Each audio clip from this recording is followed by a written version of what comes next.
Everyone knows Union Pacific's big boy. 4,014 tons of American ambition wrapped in black steel.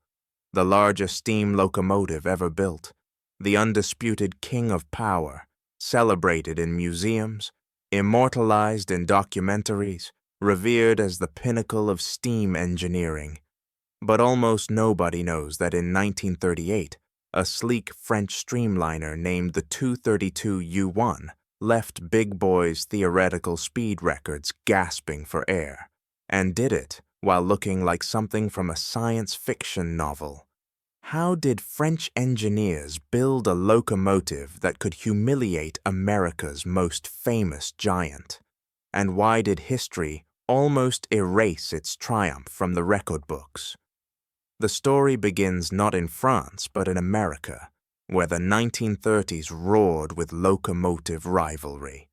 Every railroad wanted the fastest, the strongest, the most spectacular machine on rails.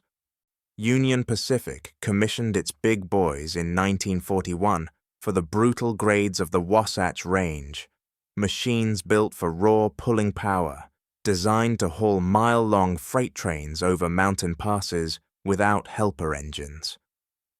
Their specifications read like fantasy: 16 driving wheels, articulated frames, 600 pounds of boiler pressure, generating 135,375 pounds of tractive effort. Engineers praised them as unstoppable.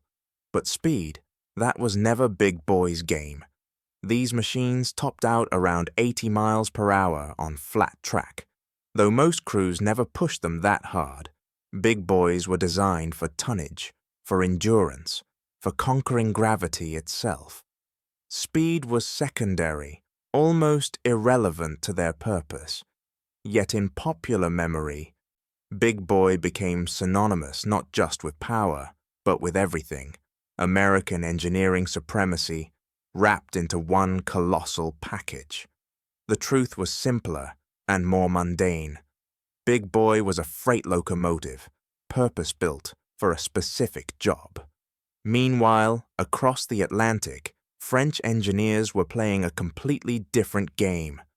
The Société Nationale des Chemins de Fer Français, SNCF, had inherited a rail network obsessed with elegance and velocity. French passenger trains were the pride of Europe, sleek Art Deco streamliners that connected Paris to the Riviera at speeds that made American railroads look sluggish. But steam technology was reaching its theoretical limits. Boilers could only hold so much pressure. Cylinders could only expand steam so efficiently. Friction and heat loss robbed power at every turn. By the late 1930s, many engineers believed steam had hit its ceiling. André Chapelon thought otherwise. A quiet, methodical engineer who had spent his career redesigning mediocre locomotives into world beaters, Chapelon understood steam flow the way a sculptor understands marble. He knew that most locomotives wasted enormous amounts of energy through poor exhaust systems, restrictive steam passages, and inefficient valve gear. Fix those problems, and a steam locomotive could perform miracles. In 1938, SNCF gave him a challenge: take an existing 3-cylinder compound locomotive and rebuild it into the fastest steam machine on Earth. They wanted to break 200 kilometers per hour, 124 miles per hour, and they wanted to do it pulling a passenger train, not running light. Chapelon started with a 484 locomotive, class designation 232, and began his transformation. He stripped away the original boiler casing and rebuilt the front end into a streamlined bullet shape, wrapping the smoke box in a conical shroud that reduced air resistance to almost nothing. Engineers who saw early sketches thought it looked like a torpedo on wheels. The nose stretched forward in a smooth, unbroken curve, painted in a deep olive green that shimmered under station lights. Every surface that met the air was contoured, smoothed, tested in wind tunnels. Rivets were countersunk, seams were filled, even the handrails were shaped to minimize drag. But the real genius lived beneath the skin. Chapelon redesigned the entire steam circuit to eliminate bottlenecks. He widened the steam passages, installed larger valves, improved the superheater to raise steam temperature, and rebuilt the exhaust system so spent steam could escape with minimal back pressure. The 3 cylinders, 2 high-pressure outside cylinders, and 1 massive low-pressure cylinder between the frames, worked in compound expansion, using steam twice before exhausting it to the atmosphere. This wasn't just efficient, it was thermodynamically elegant. Where a simple expansion locomotive like Big Boy used steam once and threw it away, the 232 U1 extracted every possible joule of energy. The wheels told another story. Chapelon chose driving wheels measuring 1.95 meters in diameter, about 6 feet 4 inches. Not the massive 7-foot driver's American Express locomotives used, but large enough to spin at extraordinary rotational speeds without mechanical failure. The wheel sets were dynamically balanced with surgical precision. At speed, they rotated so smoothly that crews reported minimal vibration even above 110 miles per hour. This balance was critical. Imbalanced wheels at high speed could tear themselves apart, ripping the locomotive off the rails. Chapelon's obsessive attention to detail made the difference between success and catastrophic failure. On March 5, 1938, the 232 U1 rolled out of the Vitry depot for high-speed testing on the Paris-Lyon main line. Engineers from across Europe came to witness the trial. The locomotive gleamed in morning sunlight. Its streamlined nose pointed south toward tracks that stretched straight and level for miles. The test train consisted of 6 passenger coaches, weighing 287 tons total. Not a record-breaking load, but heavy enough to prove the locomotive's capability under realistic conditions. At 10:47 a.m., the engineer opened the throttle. The 232 U1 accelerated like nothing crews had ever experienced in a steam locomotive. It hit 60 miles per hour within 3 minutes, still pulling smoothly, steam pressure holding steady at 290 psi. By the time they passed La Roche, the speedometer showed 100 miles per hour. The ride remained smooth, almost eerily so, for a machine generating over 5,000 horsepower. Trackside observers reported hearing the characteristic 3-cylinder beat grow faster and faster, a mechanical heartbeat rising toward frenzy. At 11:14 a.m., near the village of Montargis, the speedometer needle climbed past 200 kilometers per hour.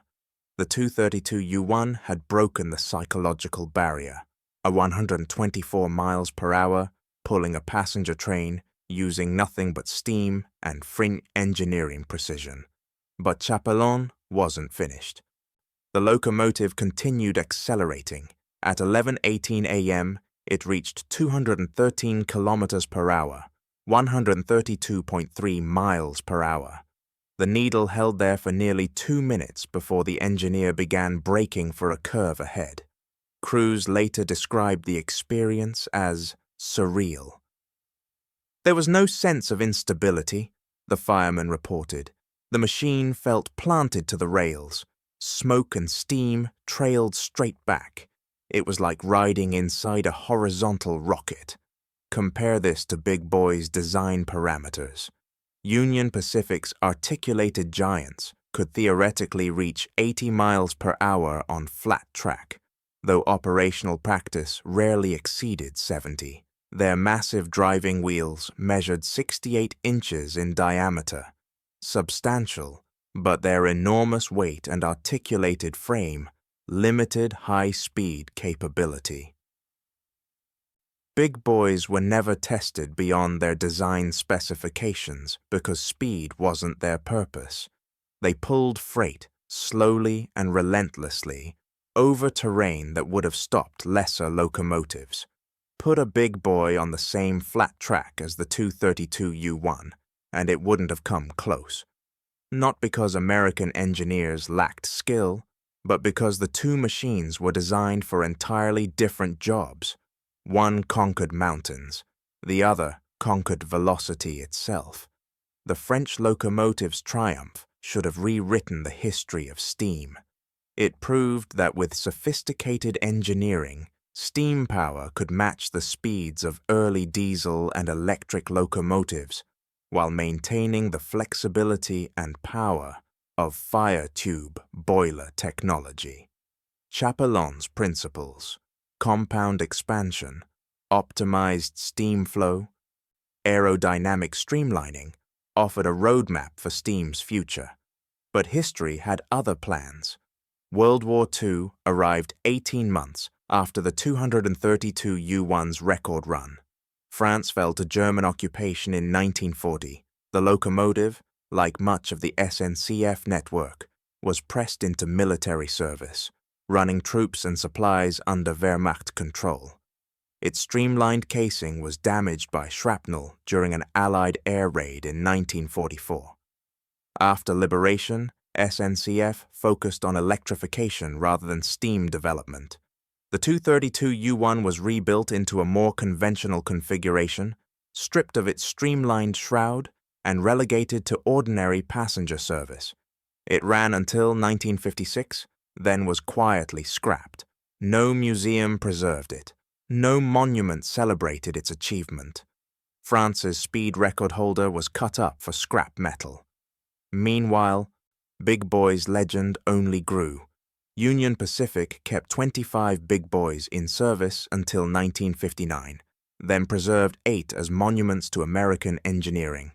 One, number 4014, was restored to operation in 2019 and tours the United States as a living museum piece, attracting hundreds of thousands of spectators. Documentaries celebrate its power. Children play with Big Boy model trains. It's embedded in American industrial mythology as the ultimate steam locomotive, even though dozens of locomotives worldwide surpassed it in various performance metrics. The paradox is obvious. Big Boy became famous not because it was the fastest, the most efficient, or even the most powerful in every category. It became famous because it was big, American, and Union Pacific had the resources and foresight to preserve it. The 232U1 was faster, more technically sophisticated, and pushed steam technology further than almost any locomotive in history. But it was French, destroyed by war, and scrapped in an era that saw steam as obsolete. Marketing and preservation shaped legacy more than merit. There's also a technical lesson buried in this story. The 232U1 proved that steam locomotives had untapped potential, that with proper engineering, they could have remained competitive well into the diesel era. But realizing that potential required engineers like Chapelon, who understood thermodynamics at a granular level, who could optimize every component, who obsessed over steam flow and heat loss and mechanical efficiency. Most railroads didn't have engineers of that caliber. They had maintenance crews and practical mechanics who kept locomotives running day to day. Building a 232U1 required not just skill, but institutional commitment to experimental engineering. America's railroads were profitable, running conventional locomotives. Why invest in exotic steam technology when diesels were already proving themselves reliable and easy to maintain? The French Streamliner's speed record stood for decades. Not until British locomotive Mallard claimed 126 miles per hour in 1938 did another steam machine officially exceed the 232U1's mark. And even Mallard was controversial, with some historians questioning the accuracy of its speed recording equipment. The 232U1's achievement was documented with precision instruments, witnessed by international observers, and repeated multiple times during subsequent testing. It was unambiguous, it was real, and then it vanished from public memory, remembered only by railway historians and engineering enthusiasts who dig through archived test reports and fading photographs. Today, if you mention the world's most famous steam locomotive, 9 out of 10 people will say, "Big boy." Mention the 232U1 and you'll get blank stares. Yet on that March morning in 1938, hurtling south through the French countryside at 132 miles per hour, André Chapelon's streamlined masterpiece proved that steam power still had secrets to reveal. It humiliated Big Boy's speed capabilities without even trying, because it was designed for a completely different purpose, and executed that purpose with mechanical perfection. The numbers tell the story. Big Boy, 80 miles per hour maximum, designed for 3,600-ton freight trains. The 232U1, 132.3 miles per hour proven, pulling passenger service. 2 different missions, 2 different legacies, one preserved in museums and popular culture, the other melted down and forgotten. History remembers what endures, not necessarily what was superior. The French Streamliner that beat Big Boy on speed became a ghost, a footnote, a reminder that engineering achievement alone doesn't guarantee remembrance. Sometimes survival is more important than speed.